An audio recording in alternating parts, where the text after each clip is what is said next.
Test 1 2. Good morning, everyone. Wanting to welcome you to Amir Shakur Speaks, and today we're just going to have an update on the Minnesota shooting from Alex, gentleman Alex from last night, Alex Pretti. We are here to just address the situation. We talked a little bit about it. Didn't have information as the situation was breaking. So we just wanted to just give an update and just give our take on it as the story is breaking. I appreciate the community and the folks who are following us around the country. And I know it's an ongoing story, so just bear with me, and I'm going to do the best that I can to break it down.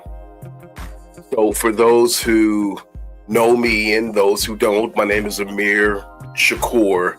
I'm a former Huffington Post contributing writer. I've also written for CNN. I've also written for Daily Cause, but now I'm your host for Amir Shakur Speaks, which is my own brand.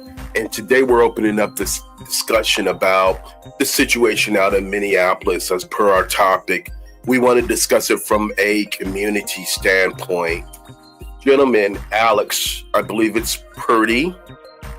Let's pull him up and let's just get his picture up. I just wanted to show Alex. This is the man, Alex Pretti. He's a 37-year-old citizen and shot by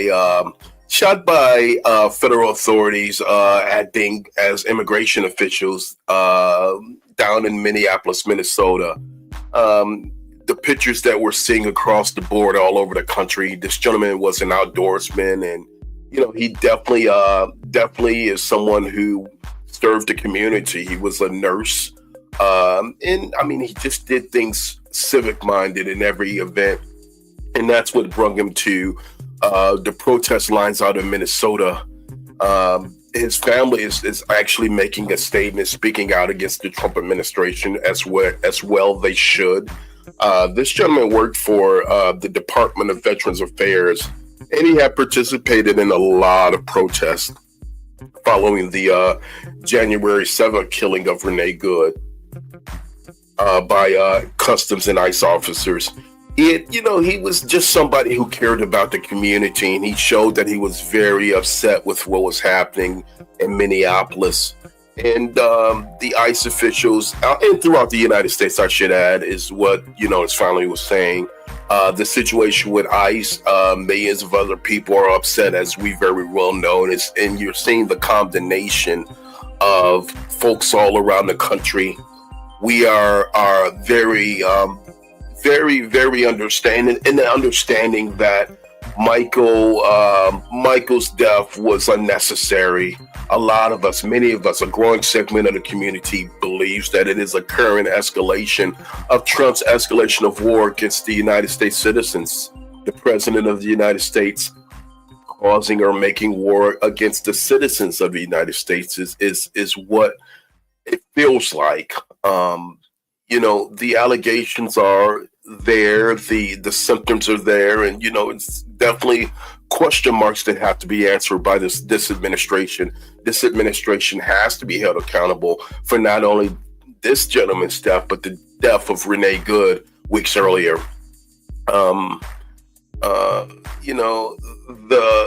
They cared about people. These two, Michael Pretti and Renee Good, and I believe that the unfortunate incident is going to continue going. We're going to continue seeing American deaths.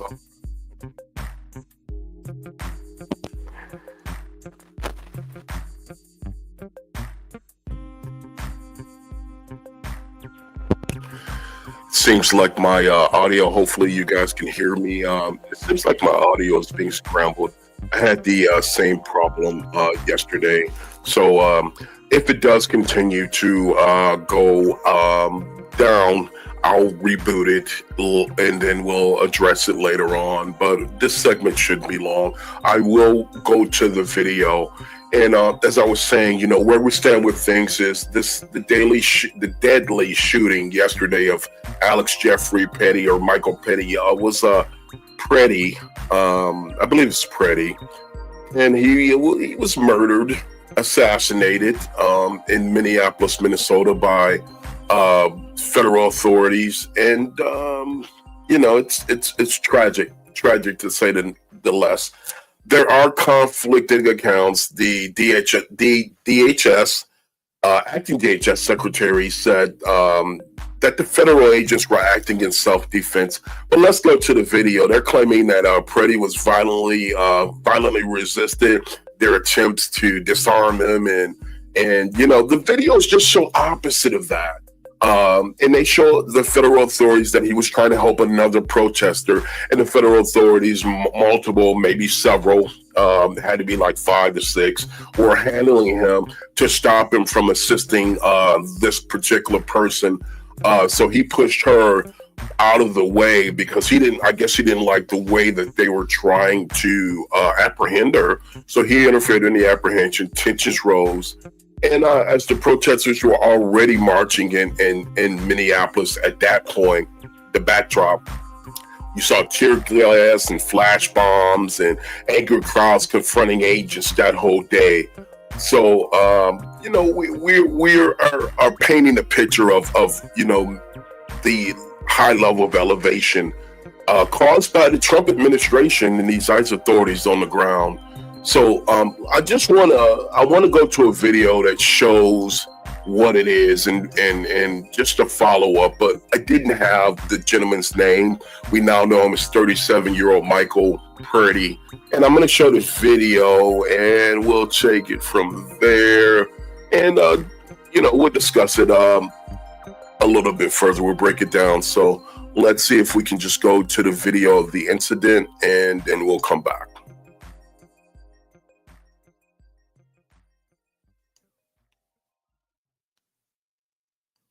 There's other videos that show the same person at the same time. So that's why we feel like this is authenticated and we're able to air it right now. We're going to pause it right before the shot of this man going limp, but we're going to watch it several times here and show you exactly what we're seeing on this video. This video starts with federal agents trying to detain a man who's in like a khaki colored sort of jacket and pants. The man can be seen when we re-rack this, you'll see it. The man can be seen on his knees on the ground with two agents on top of him trying to detain him. It's unclear if these agents know this man is armed. It's unclear if the man threatened them in any way. We don't know any of that. What I can tell you is that these agents are aggressively on top of this man. And a third, what appears to be an agent with a tan colored coat and jeans, we're gonna keep watching this, walks over to the scene. Watch this guy with the coat on here. He has nothing, it doesn't appear he has anything in his hand until he reaches down and tries to help detain this guy. There are clear, more zoomed in videos where I can tell you that right here, that person walks away with a gun in his right hand, which would be on the left side of the screen. That person in that tan jacket spins away with a gun in his right hand with closer imaging that you can see. Is it the man on the ground's gun? Unclear. Don't know whose it is. But it is at that point when it freezes is when we hear the gunshot. Okay? And we don't know where, right here. We know there's a gun in the hand of that man right there. Again, is it the person on the ground's gun? Unclear. Is it an agent's gun? Unclear. But this moment right here is when a shot is fired. The person shooting the video then swears and says, oh my, they just shot him. And then you hear a series of more gunshots. There's about, call it 3 seconds in between the first shot and what appears to be a rally of other shots. I can't read anything else into this right now without other angles, without law enforcement experts, use of force experts to weigh in, because we can't make judgment. But that is precisely what this shows. People online are wondering if the man was disarmed before he was shot to death. I can't answer that question. This video doesn't answer that question, but that is the big question that people are asking online. And that has gotten people so upset. And one thing I'm wondering as I look at that as well is this is an area with so many businesses. I'm wondering if any of their security cameras caught this from other angles that authorities will eventually be able to determine. Absolutely, they all have. There's also what appears to be a woman in the red jacket. You see that right there, about 6 feet from this happening? She looks like she's got really close shooting camera. video. Incredibly important video. So before we go any further, I do want to say that it's very important to notate that this particular incident happened in Minnesota, where it is an open carry state, and this gentleman had a concealed carry permit to even justify, him having the firearm, him having the weapon. Did he use it? Did he discharge it? Did he attempt to discharge it? Those things are questionable. But what we're seeing around the country is we're seeing these DFs, these federal authorities, these ICE agents, DHS agents. I guess they're used interchangeably. They are really agitating a lot of locals, and they're going into these communities and really doing a lot of things in violation of people's rights. So I just wanted to throw that in, and we're going to just watch the rest of this because I think it's a very important narrative. Another video that's going around of the man who's on the ground who was shot, call it a minute or so before this went down.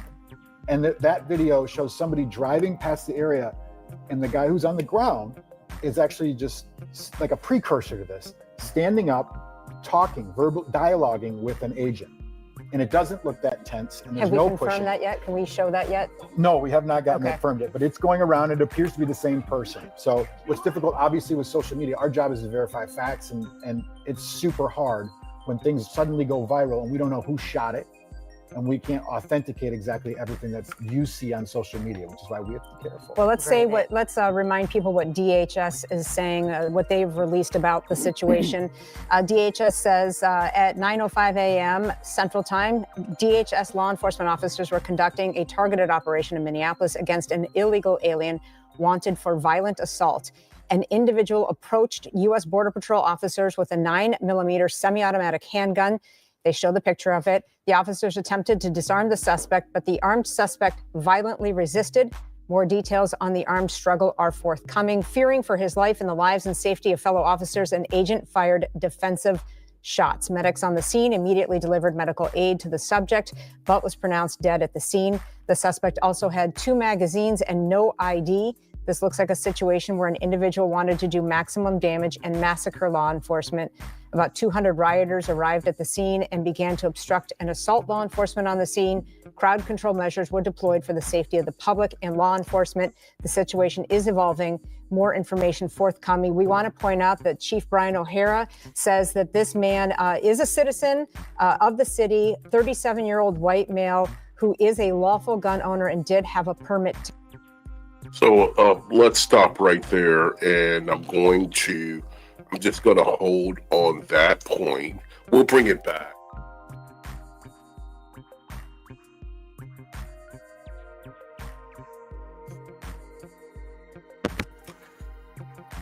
So going back into the situation with Michael, that narrative, I want to bring that narrative back because it's definitely misleading at best. They're saying that the suspect had 2 magazines, no ID. It looks like a situation where the individual wanted to do maximum damage and massacre law enforcement. We didn't see that in the video. We didn't see this particular gentleman going up and for what we could see, this incident. I apologize if my audio, I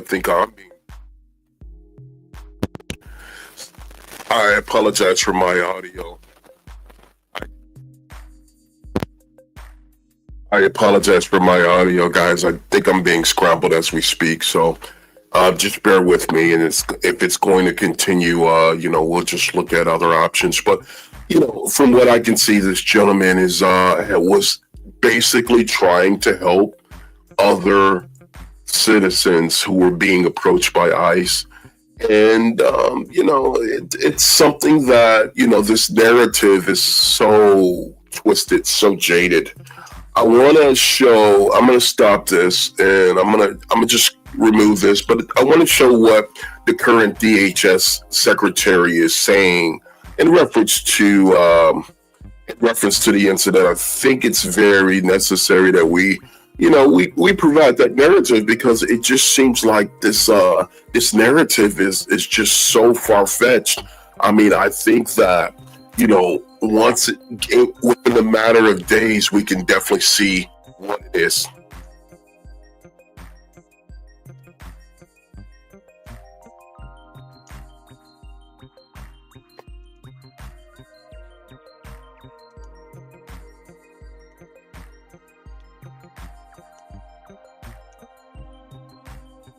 Central Time, the Department of Homeland Security law enforcement officials and officers were conducting targeted operations in Minneapolis against an illegal alien whose criminal history included domestic assault with intentionally inflicting bodily harm, disorderly conduct, and driving without a valid license. An individual approached U.S. Border Patrol officers with a 9mm semi-automatic handgun.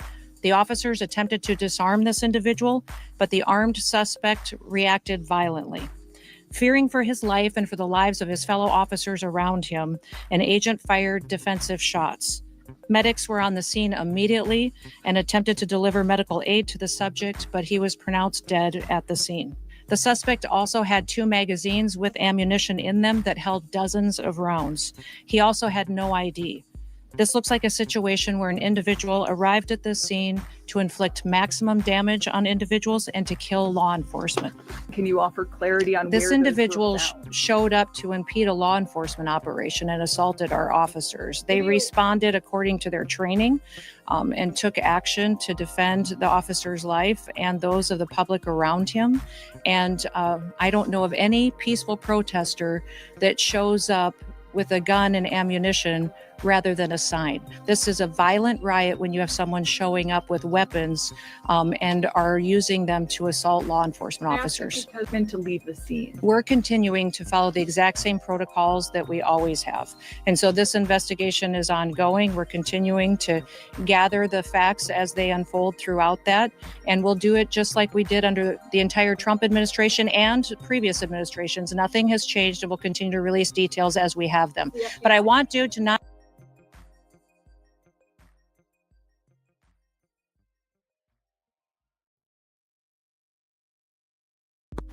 So let's address this from a humanistic standpoint and a standpoint of just the video evidence. You know, the narrative that the DHS secretary is spinning that, you know, the DHS federal agents were acting in self-defense, claiming that Pretti violently resisted their efforts to disarm him. Yeah, I mean, we did see that, but we didn't see what happened beforehand because of the several individuals, the federal agents who were surrounding him, you know, and the situation, you know, it's for many of us who are watching, who are in the know about policing and community policing and policing. I mean, you know, it's not something that, you know, the escalation was that he was trying to help a person who was being pursued by DHS. Was it the wisest thing? Or federal authorities? I would say that it wasn't the wisest thing, especially with what we know now. But at the same time, you know, the level of frustration with these federal authorities is so high. You know, and we have to be able to look at this thing for what it is and why the immediate spin of the narrative without even a thorough investigation from the Department of Homeland Security Secretary, you know, is to me, it's just phenomenally, just unacceptable. And, you know, again, it just plays into the narrative that they're trying to spin, that this person was a mad, crazed assaultant who was a vigilante trying to, you know, take these agents out, which he, you know, I don't believe that that is the case. Yes, he was attacked. And it shows, you know, he shows, and we'll show the video again. But let's go ahead and go back and finish listening to what the DHS secretary has to say. Not distract away from the facts of this situation. Our law enforcement officers were there doing a targeted operation against an individual who was in this country illegally and had a criminal conviction for domestic assault with intent to do bodily harm and other convictions as well. This individual went and impeded their law enforcement operations, attacked those officers, had a weapon on him and dozens of rounds of ammunition, wishing to inflict harm on these officers, brandishing like that and impeding their work that they were doing. He made claims that the individual posed a threat to law enforcement. That is no claim. It is the facts. The facts of this situation. This individual showed up to a law enforcement operation with a weapon and dozens of rounds of ammunition. He wasn't there to peacefully protest. He was there to perpetuate violence. And he was asked to show up and to continue to resist by a governor who's irresponsible and has a long history of corruption and lying.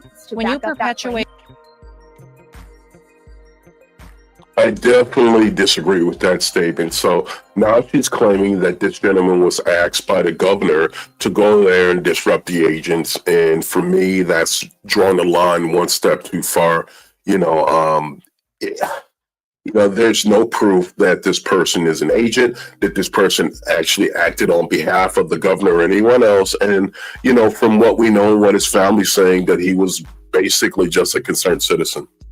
violence against a government because of ideological reasons and for reasons to resist and perpetuate violence. That is the definition of domestic terrorism. This individual who came with weapons and ammunition to stop a law enforcement operation of federal law enforcement officers committed an act of domestic terrorism. That's the facts. This is the same protocol we'll always follow. Who would trust Governor Walz at this point?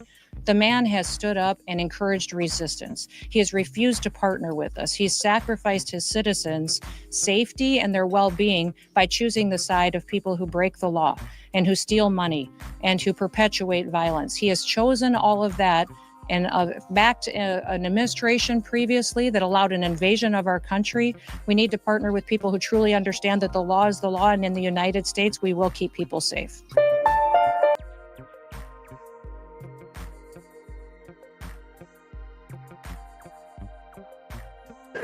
Totally asinine. If you're just joining me, I'm discussing for the next several minutes about the murder, the assassination, and now the potential cover-up of Alex Jeffrey Pretti. I believe it's Michael. Is his nickname or alternative name. He was a citizen coming from out of Minnesota who basically was protesting there, and he was a nurse who worked for the Department of Veteran Affairs, and he had been participating in the protests on January 7th of the killing of Renee Good, another young lady who was basically murdered by ICE immigration officers and federal agents. The commonality between these two is that they care about the community. And we're seeing major assaults, major civil liberties is being threatened around the country by these Gestapo forces of ICE. And the question is, when does it stop? Where does it stop? How does it stop?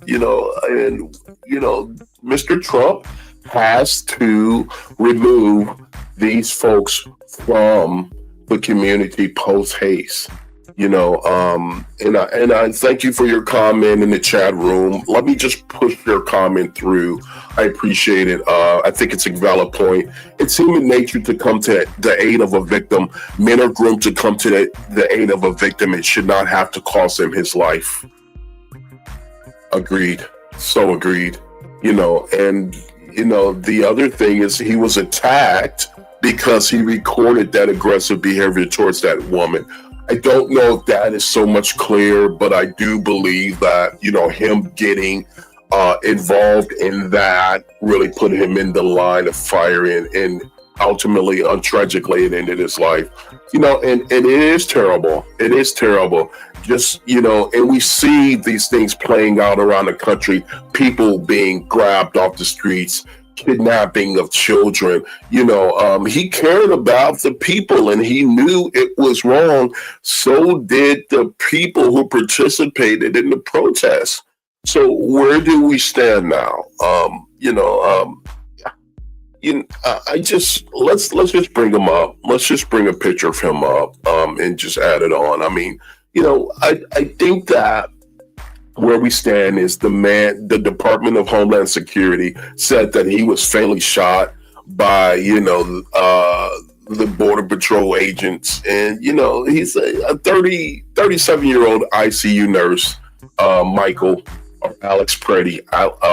It's the third shooting by federal agents in this city in less than a month, with the first and the second being fatalities, or at least two of those being fatalities, I can say. And these conflicting accounts of the DHS and the federal agents acting in self-defense, claiming that Pretti violently resisted their attempts to disarm him.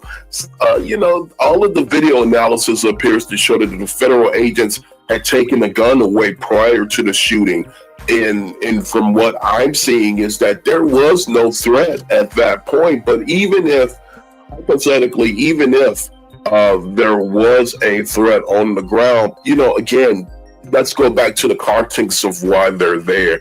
They are there to arrest potential ICE immigrants on the run, and we're not seeing that around the country. These protesters were already marching in Minneapolis. The federal authorities already have had major issues with just around the country and communities around the country using tear gas. We saw it in Chicago, flashbangs to disperse angry crowds, confronting locals, unnecessary escalations of force. And the federal judges around the country, the judges are issuing restraining orders against ICE, and those things are warranted and they are granted. And they've been granted, and we're still seeing the escalations. Minnesota authorities have even sued the Trump administration.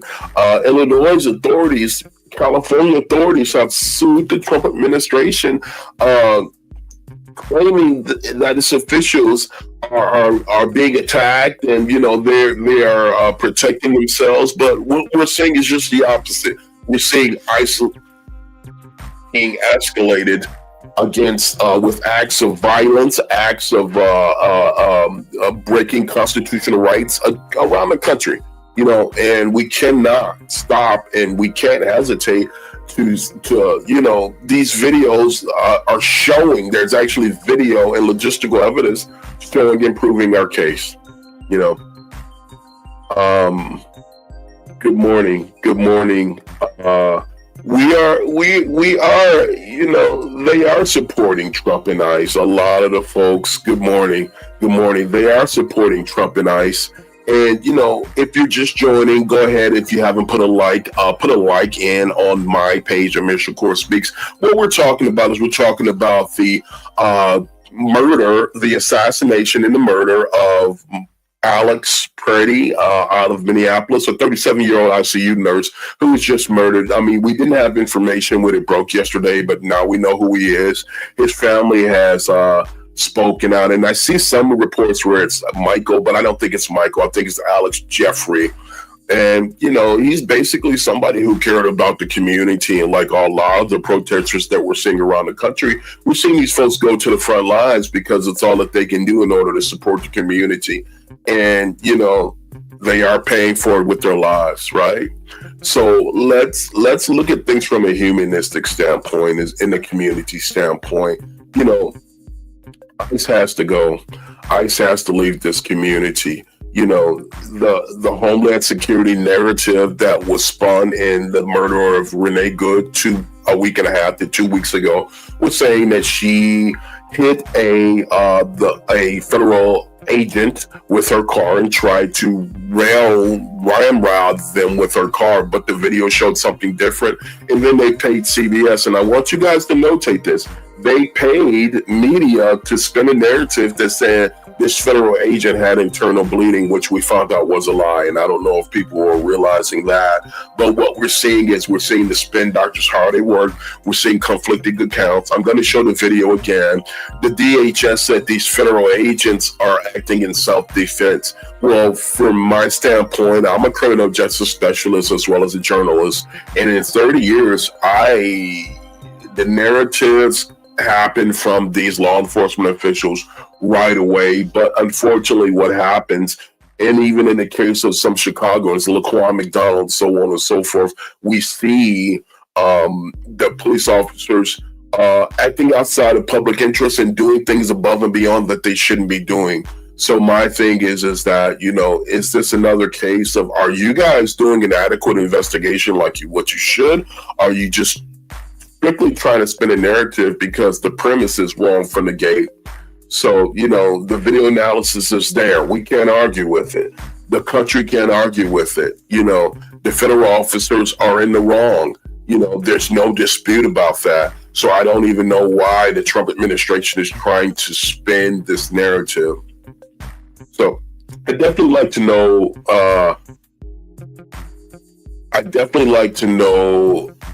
what you think about it, and appreciate you guys joining in. If you're just joining in, we are there on the ground. We have people on the ground, and we're going to be reaching out to them in the days ahead. If you want to join in, for the next few minutes. You're welcome to join in. I'm going to put, if you're in the chat world, you can come on to YouTube and, just give your perspective, because what we're seeing around the country, we're seeing civil liberties being taken away from communities, poor communities, urban Black communities are very much aware of this progress, this progression, because we've seen it. We've seen the turmoil. We've seen the heavy-handed tactics. In truth, there is a deep-rooted class system that exists for hundreds of years and still may very much be in play to this date. And if we look, we're seeing it. Racial inequality in America has its parallel in class equality. And, by definition, we are seeing these things play out. The unfortunate thing is that, with this Trump administration, it's not even about class. It's about, it's class, it's racism, but it's about caste as well, meaning that, if you're not a multi-millionaire, we don't care about you. He's a pluralist in that respect. And, for the record,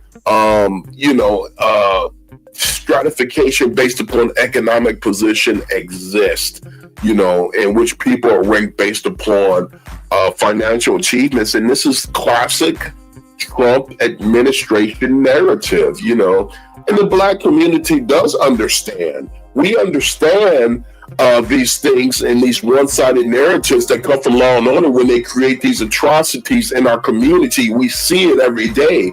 And, from throughout our history, all the way back to the Jim Crow Southern segregation instead of Jim Crow era, we know these things and we see the similarities of today. I'm going to play the video if you guys are just joining. And listen, I want you guys to share your opinion as well. If you are here, and I do want to share my opinion for the remainder of the time that I'm going to be on. But for those who are just joining me, I'm going to show the graphic video of the gentleman, Alex Pretti, who was shot and murdered by federal authorities in Minneapolis, Minnesota, while trying to assist in a protest. So let me pull that up, and then I just want to know what your standpoint, what you think. So we'll start with the beginning of the video.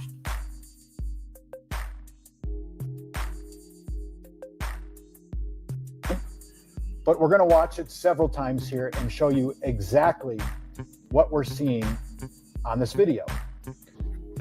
This video starts with federal agents trying to detain a man who's in like a khaki colored sort of jacket and pants. The man can be seen when we re-rack this, you'll see it. The man can be seen on his knees on the ground with two agents on top of him trying to detain him. It's unclear if these agents know this man is armed. It's unclear if the man threatened them in any way. We don't know any of that. What I can tell you is that these agents are aggressively on top of this man. And a third, what appears to be an agent with a tan-colored coat and jeans, we're going to keep watching this, walks over to the scene. Watch this guy with the coat on here. He has nothing, it doesn't appear he has anything in his hand until he reaches down and tries to help detain this guy. There are clear, more zoomed in videos where I can tell you that right here, that person walks away with a gun in his right hand, which would be on the left side of the screen. That person in that tan jacket spins away with a gun in his right hand with closer imaging that you can see. Is it the man on the ground's gun? Unclear. Don't know whose it is. But it is at that point when it freezes is when we hear the gunshot. Okay? And we don't know where, right here. We know there's a gun in the hand of that man right there. Again, is it the person on the ground's gun? Unclear. Is it an agent's gun? Unclear. But this moment right here is when a shot is fired. The person shooting the video then swears and says, oh my, they just shot him. And then you hear a series of more gunshots. There's about, call it 3 seconds in between the first shot and what appears to be a rally of other shots. I can't read anything else into this right now without other angles, without law enforcement experts, use of force experts to weigh in, because we can't make judgment. But that is precisely what this shows. People online are wondering if the man was disarmed before he was shot to death. I can't answer that question. This video doesn't answer that question, but that is the big question that people are asking online, and that has gotten people so upset. And what I hate to say this, and I really want to interject right there, because if we don't provide the proper narrative, I'm going to suggest to anybody who is confronting these ICE agents, first of all, we don't know who they are. A lot of times they go into the communities, they're masked. There's been federal judges who have issued orders saying that they have to wear their badges. I know that was in California. I know that was in Chicago.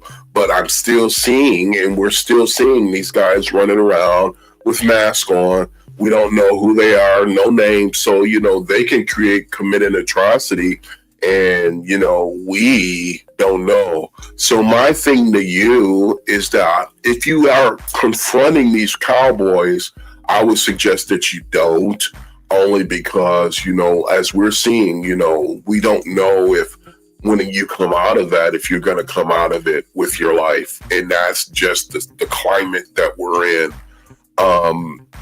I welcome you guys, if you guys are in the chat room for the next several minutes.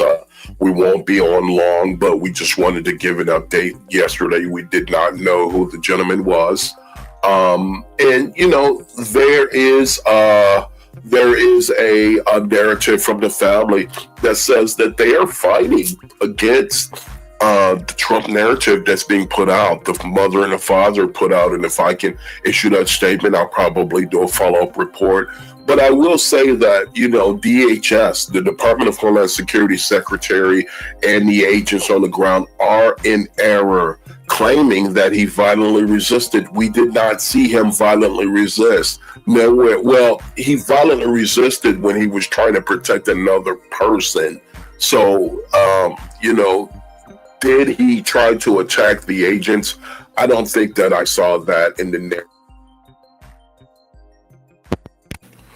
So we have to be able to look at these things for what they're worth. And as tensions are rising, I'm going to suggest again, I want to be very clear. Do not approach these federal authorities. Don't approach these ICE agents. Please keep a safe distance, because these are cowboys. Do you understand what I'm saying? The questions that have to be asked is, why are they in their communities to begin with? And we don't agree with that. Here's a comment I want to read. Some people said the same thing in Birmingham, that protesters shouldn't have been there. If they hadn't shown up, segregation would have remained. Yes, it is your constitutional right to protest. It is your constitutional right to as American citizen, and our country was built, the United States of America was built upon people who protested. But what I'm saying is, yes, don't approach these people. It's not. And I do like this comment, DJ. Congress must do their job. Where the hell is Congress at? Let's show some initiative. Let's get these people off the streets. Let's rein in on the Trump authority to stop the killing of American citizens. When is enough enough? When is enough that, you guys are seeing? This is the third shooting, the second fatality right there in Minnesota. So Minnesota now has become ground zero for federal authorities assaulting, assassinating, and blatantly violating the rights of American citizens. And what we must do, with that being said, is we would definitely benefit from those. And you have to take a note from someone who is African American, or those in the African American community who understand that the absence of social mobility in the Black community has been affecting us for years, economically and everything else. And, in the most real sense, this fight on the ground has to be inclusive to everyone. I beg to differ with some of the folks in the African American community who says that, yeah, we don't want to get involved. But my solution and my suggestion is, if we don't get involved on an overall effort to stop these folks, then it's going to continue on, and it's going to continue sliding through. And you will see you will see every community affected by this. And unfortunately, it's a problem that we have to deal with. And I know that there's a narrative. Let's be transparent. I want your comments about this too, as well, from the community. Let's be transparent. People are saying that, the Hispanic and Latino folks who voted for Trump, put Trump in office, put themselves in this condition. Well, you know what? There was a segment of Latino and Hispanic America who overwhelmingly voted for this administration to be put back in. Were they deceived? Yes. Should a lot of them have changed their narrative by now? Yes. Should they have even stood for this administration, who basically has said from day one that they are what their intent was, and that we were putting a lot of Hispanic or Latino people in jail and cages down in the border? I mean, yes, but does that mean that any American citizen deserves to be murdered, assassinated? We've seen law enforcement brutally assassinate, murder, and stomp on our people. We've seen it. And it affects us in the most negative sense. Every day we deal with issues of unfair sentencing, mass incarceration, underfunded and low equity public education. The striking undertone has been given birth to widespread human rights abuses across the country and across this nation overwhelmingly, but we understand that. We understand it overwhelmingly in the Black community. And how do we address these things? We don't turn our back, and if someone's saying that, I disagree with that narrative. The Black community, as well as the Hispanic and Latino communities, as well as every community, we have to understand that once we see the high level of violations of civil rights, like we've seen Trump, they want to make America the mega. If they had their way, they want to roll the clock back to circumcised Jim Crow, white or racist America, which we can't allow that. So we have to stand up as a global community. We have to stand up and fight against these racists and address this militarism, address the U.S. Federal authorities being used as a Gestapo force. When the reports have shown that Black people are just as likely to be killed and shot by police than their peers, we know this struggle. The struggle is real. In truth, it is real.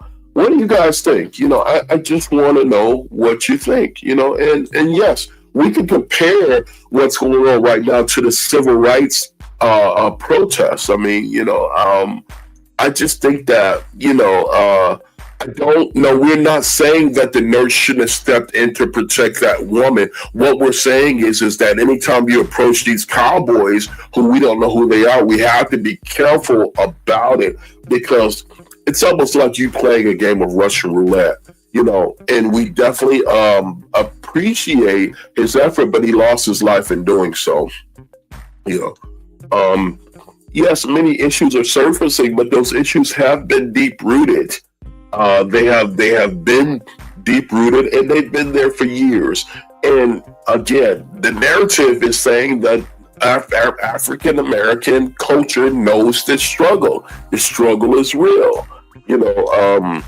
I was married to a Black man. I saw the difference in how Black people are treated compared to white people. I mean, it's a commonality. It's a commonality. It's not at this point, the issue is a human rights issue. At this point, the issue is a civil liberties issue. And, and we are seeing a crisis that we've seen like never before. I just want to go back and play the video. Give me 1 second. I'm going to pull it up.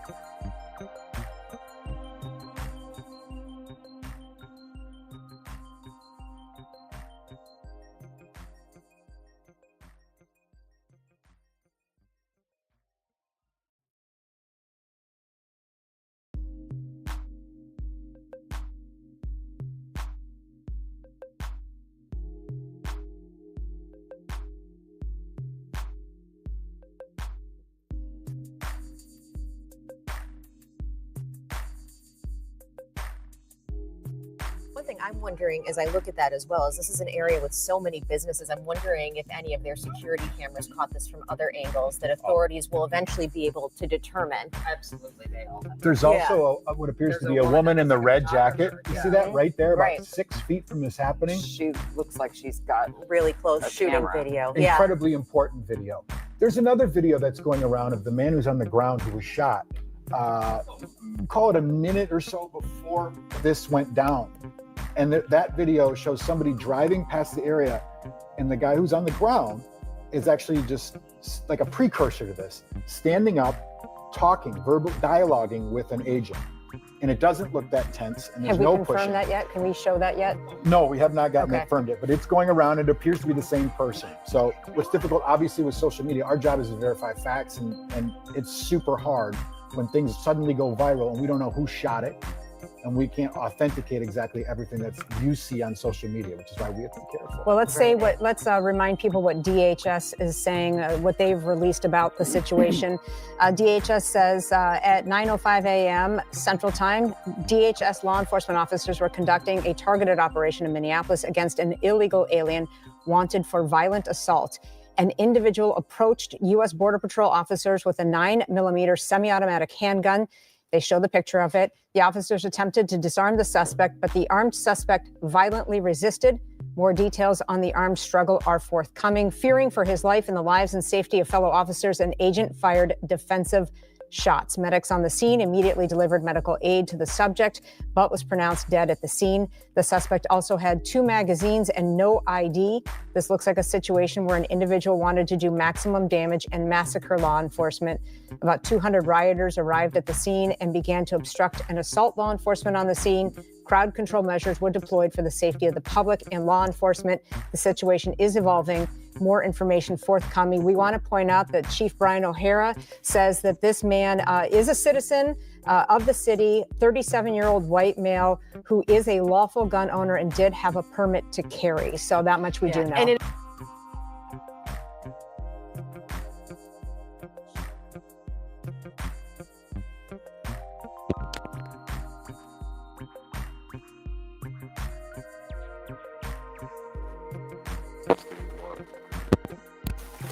So if he had a permit to carry,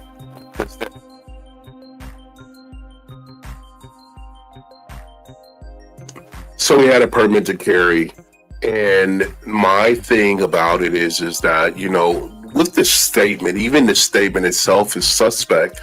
You know, I mean, you know, we have a wealth of information, you know, and I think that the family is deserving of more consideration. I think that investigation needed to ensue. And if the federal government went right, you know, that would have happened the moment that things were on the ground. But just so you know, that even in the case of Renee Good and even in this shooting, they were the federal authorities stopped medics from attempting to render aid to this subject.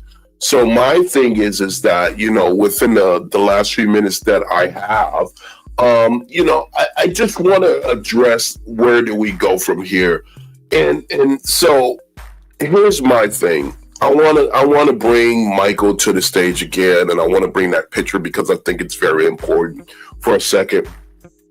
You know, we have to understand that what the Trump administration's goal has always been, they've made it very clear what they had always intended to do was basically they intended to roll back the clock and take away the civil liberties of the many Americans. I mean, you know, or Americans of a certain lineage, and we see that in mass droves. So we have to be able to call it out for what it is, right? You know, I believe that we have to stand together globally, nationally, and all throughout communities around the country. You know, and although we have fought hard we're fighting hard to put these names out nationally and engage the national attention of the national media, we truly have to take every opportunity and take this administration, including the president, the current president of the United States, to the international courts. It's not going to happen with the Supreme Court of the United States of America, and they've shown and proven that. I doubt if it will. We're getting more judgments and more restraining orders coming from federal judges than we are the Supreme Court of the United States of America. And it's no secret that the Supreme Court has failed to rein in this president every time there's been an error. So I say to this DHS secretary, I say to the president of the United States, I say to these federal officers, I will speak directly to the mega folks and all of these people who feel like racism is the way that you guys are losing control and you want to go back. I will say to them that history has shown us time and time again the story of one struggle for social justice can illuminate never before. And I can tell you from someone of the African American culture, we may not come together to organize, but we sure will come together for a fight. So the pitfalls of your narrative are not going anywhere. And the pitfalls and the prospects of success for your mission of making a racialized, more white America, to roll back the clocks, going back to segregationist America, it ain't gonna happen. So you can stop with the false narratives. You can stop with the lying. You can stop with removing of the statues and the monuments and the memorials, because you're not going to erase history. And if you think you'll win that fight, then I'll let you know that it won't happen, because you're fighting against the universe. But we cannot stop and allow any win from this narrative to go forward with this administration. The important decisions have ended racial desegregation throughout our history, enforced child labor laws, kept firearms away from schools, and more. In my opinion, these cases that should have made it to the Supreme Court are making it. As far as Trump, I'm sorry, my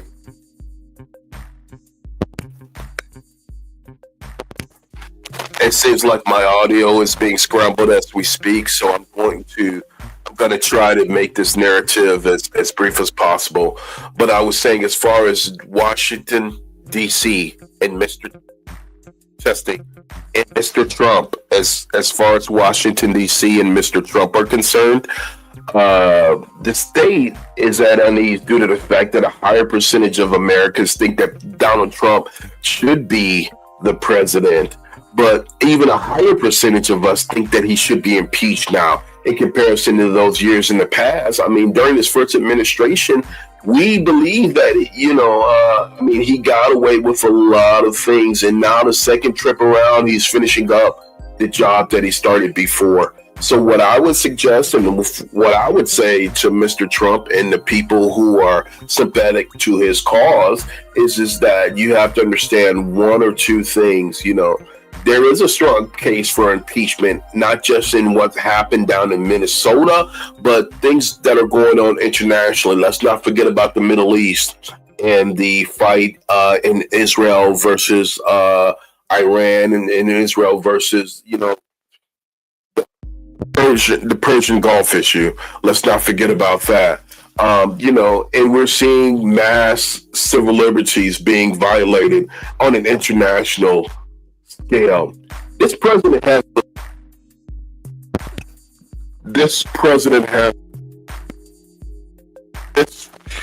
Can you hear me? I believe my audio is being scrambled. This president has the lowest approval ratings than any president in U.S. history, and we believe that it is with reason that we are seeing it. So we have to be able to react accordingly. We're seeing it. So the odds are that President Trump will be. I'm going to make the final statement, and then I'm going to say I appreciate you guys. I think my audio is being scrambled.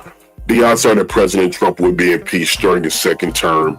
And even more than that, I will say that, no one would be surprised if that were to happen again. But what needs to happen is this president needs to be removed from office. articles of impeachment, bring them on. But as this person continues to obstruct justice, there has to be an intervention from countries around the world, from the international courts, from federal judges. You know, Congress, you have to react. You cannot allow these things to continue going on like they're going on and us accept it. There has to be a way to rein in on this mad, raved, stark-raved administration who doesn't give a damn about civil liberties. We should know that the honeymoon in the Oval Office is clearly over with. It is now believed that President Trump has ignited many American hate groups. And Trump himself has heavily been criticized as the most intensive inflammatory president that existed in years to the mainstream America. And he stands in opposition to us. And, you know, again, he wants to roll the clock back to a more racialized America, a Jim Crow America. And over the course of the next few months and the next few years, that relationship will closely and further deteriorate with the American general public and this president as long as he's in office. So we fight to remove him from office. We fight to remove these cowboys out of the communities. And we fight to eliminate the danger that a lot of these citizens are now in across all segments. This is not just a racial issue, but it has also become a human rights and a civil rights tragedy for all. Listen, y'all, please feel free to give me feedback. I appreciate it. You know, I think that we have to continue communicating these things. I do believe. If you haven't put a like in the chat, please do so. If you haven't liked it, go ahead and like it. And we'll continue updating. We'll continue letting you guys know what's going on, and we'll continue briefing you. I believe in the end, sorry again for my, I am so sorry for my audio being scrambled, but I believe in the end, justice will win. Thank you guys again, and we appreciate you. And hey, just keep following me. I'm going to keep the information flowing. I'm sure the national or the local media or even independent media are winning the hour and to keep the community informed. Thank y'all. Have a good one.